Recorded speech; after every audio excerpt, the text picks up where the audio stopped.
Hello everyone, কেমন আছো তোমরা? আই হোপ তোমরা অনেক ভালো আছো।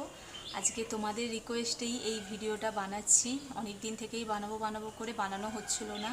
তো আমি কিভাবে প্রেগনেন্সি আবারও সেকেন্ড টাইম কনসিভ করেছি এই টপিকের ওপরই আর কি কথা বলবো।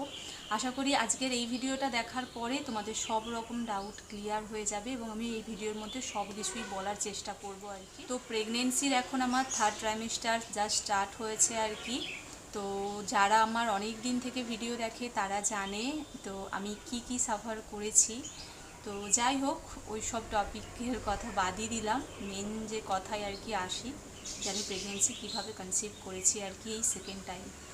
আমার যেহেতু পিসিওডির সমস্যা ছিল আর কি, মানে পিরিয়ডস ইরেগুলার ছিল, সেই জন্য কিন্তু প্রেগনেন্সি কনসিভ করাটা টাফই ছিল। প্রথমবারেও আমার সেম যেভাবে কনসিভ করেছিলাম, তো এই সেকেন্ড টাইমও কিন্তু আমি সেইভাবেই কনসিভ করেছি। আমার জার্নিটা একটু অন্য রকম আর কি। আমার ফার্স্ট সিজার হয়েছিল, তারপরে হচ্ছে যেহেতু আমার ফার্স্ট বেবিটা নেই, তো সেই জন্য মানে অনেকটাই ভেঙে পড়েছিলাম। তাই সিজারের ঠিক 6 মাস বাদ থেকেই আমি আবারও ট্রাই করা শুরু করি। যেহেতু আমার পিসিওডির সমস্যা রয়েছে, সেই জন্য আমি জানতাম যে আমার চট করে কোনো কিছুই হবে না আর কি। সেই জন্য আমি 6 মাসের মাথা থেকেই ডক্টর দেখানো স্টার্ট করেছি।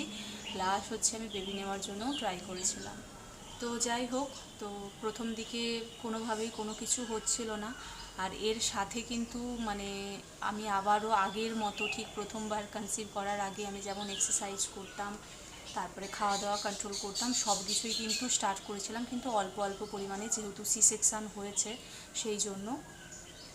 তো যাই হোক, তো আমি আস্তে আস্তে কিছু এক্সারসাইজ করতাম যেগুলো পিসিওডি রিলেটেড। এখন তোমরা ফেসবুক বা ইউটিউব যেখানেই দেখবে এই মানে পিসিওডি রিলেটেড যে এক্সারসাইজগুলো, যোগাগুলো, ওগুলো দেখলেই সার্চ করলেই তোমরা পেয়ে যাবে। ওই এক্সারসাইজগুলো করা শুরু করেছিলাম। যেহেতু আমি অনেকটা হেলদি হয়ে গিয়েছিলাম সি সেকশানের পরে এবং প্রেগনেন্সিতে, তাই ওয়েটটা আমাকে কমাতেই হতো।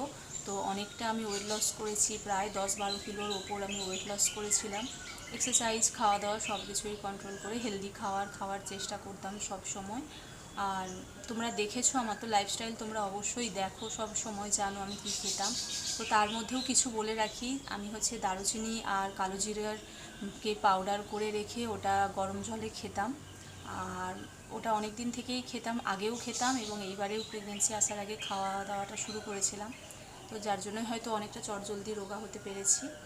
আর তারপরে বলে রাখি, তো এক্সারসাইজ এবং মানে যোগা টোগা যাই করি না কেন, আমার কিন্তু পিরিয়ডস রেগুলার ছিল না। মেডিসিন নিলেই রেগুলার হতো, আবার না হলে ইরেগুলার। আমার এইবারেও যে প্রেগনেন্সি কনসিভ করেছি সেম একই রকমই হচ্ছিল, পিরিয়ডস ইরেগুলার মধ্যেই কিন্তু আমার এই কনসিভ করেছিলাম এবারে আর কি করেছি। তো সেই রকম আর কি। আর এবারেও আমি মানে হাল ছেড়ে দিয়েছিলাম একদমই।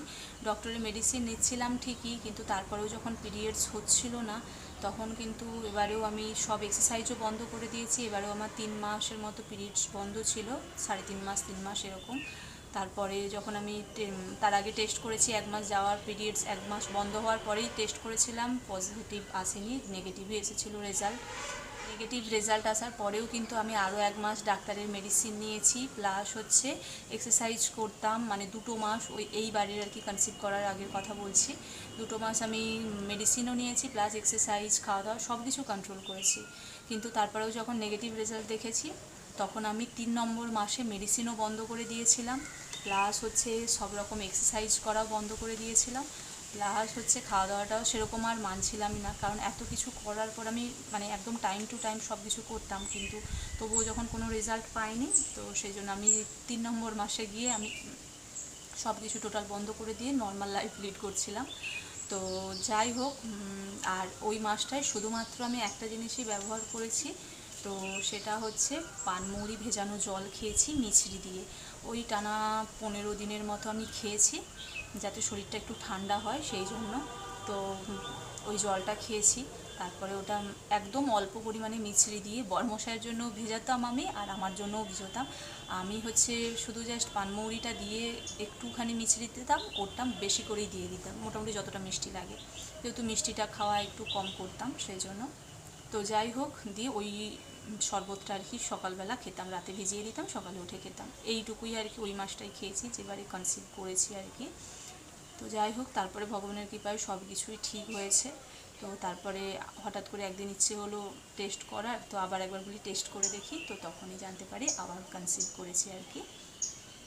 যাই হোক, এই হলো এইবারে কনসিভ করার স্টোরি। প্রায় ধরো আমার সি সেকশানের এটা কনসিভ করেছি ওই 18 মাসে গিয়ে আমি এইবারে আবার প্রেগনেন্সি আমার কনসিভ হয়েছে আর কি। আমি 6 মাস থেকে ডক্টর দেখানো শুরু করেছি, তার আগে মানে ডক্টর যে মেডিসিনগুলো দিত সেগুলোও খেতাম, প্লাস হচ্ছে টুকটাক মানে হেলদি খাবার বলতে সবজিটা বেশি খেতাম, ভাত কম খেতাম, রুটি খেতাম, সাথে হচ্ছে তোমার বিট, গাজর, আমলকি এই সব ধরনের খাবারগুলো খেতাম আর কি, সবসময় খাওয়ার চেষ্টা করতাম।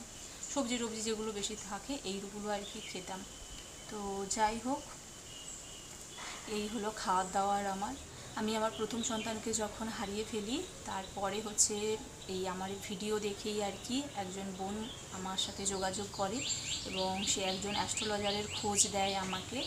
তো এটা আমার পার্সোনাল মানে কথা আর কি, আমি সেইভাবে কারোর সাথে শেয়ার করিনি, কিন্তু তোমাদেরকে জানাচ্ছি। তো তার সাথে আমি যোগাযোগ করি এবং যোগাযোগ করে সে যেই রেমেডিগুলো আমাকে দিয়েছিল সেগুলো কিন্তু আমি মানে মেনে চলেছি। আর সত্যি বলতে মানে নিজের জীবন দিয়ে বুঝেছি মানে সত্যিই ভালো। যেহেতু প্রথমে একটা এরকম ঘটনা আমার সাথে ঘটে গিয়েছে, তাই দ্বিতীয়বারে মানে কি বলবো সেরকম তো কোনো কিছুই মনের মধ্যে আশা রাখি না, শুধু ভগবানের ওপর হাতে আর কি সব কিছুই ছেড়ে দিয়েছি। তো জানি না কি হবে, তোমরাও প্রে করো যেন সব ঠিকঠাক থাকে, এবারে কোনো কিছুই না খারাপ হয়। তোমরাও যদি চাও অ্যাস্ট্রোলজারের সাথে যোগাযোগ করতে পারো। তো সত্যিই উনি খুব ভালো, উনি এবং ওনার হাজব্যান্ড দুজনেই খুব ভালো মনের মানুষ। যখনই মানে আমার দরকার হয় আমি কিন্তু হোয়াটসঅ্যাপে যোগাযোগ করি, যে কোনো বিষয় জানার থাকলে উনি কিন্তু সময় করে ঠিক রিপ্লাই দিয়ে দেন। কোনো অ্যাস্ট্রোলজার এরকম করে বলে আমার মনে হয় না, কারণ একবার পেমেন্ট নেওয়ার পরে কেউ বারবার কথা বলে বলে আমার মনে হয় না। যাই হোক, এই ছিল ব্যাপার। আর হচ্ছে বলবো তোমরা একটা জিনিস সবসময় মাইন্ডে রাখবে, পজিটিভ ভাববে, পজিটিভ হবে, এটুকুই বলবো তোমাদেরকে। সবসময় পজিটিভটাই ভেবে থাকবে, সবসময় নেগেটিভ ভাববে না। হয়তো নেগেটিভ মনের মধ্যে অনেক কিছুই আসে, আমিও বুঝি সেটা, কিন্তু চেষ্টা করি ইগনোর করার। আমার জার্নিটা যেহেতু অন্যরকম, অনেক কষ্ট, মানে এখনও কি সেই কষ্ট ভুলতে পেরেছি, হয়তো পারিনি, কিন্তু তবুও মনকে অনেকটা বুঝিয়ে নিয়েছি আর কি। বলবো ভগবানের ওপর বিশ্বাস রেখো, উনি যখন চাইবেন তখনই কিন্তু এই দিনটা আমাদের কাছে আসবে, না হলে একদমই আসবে। চলো আজকের মতো এতটুকুই কথা, আর আবারও তোমাদের সাথে পরে ভিডিওতে দেখা হবে। এবং আমি তো শর্টস ভিডিও রোজ দিতেই থাকি, তোমরা আপডেটও পেতে থাকবে। কোনো যদি কোয়ারিজ থাকে অবশ্যই কমেন্ট করবে, আমি রিপ্লাই দেবো। টাটা।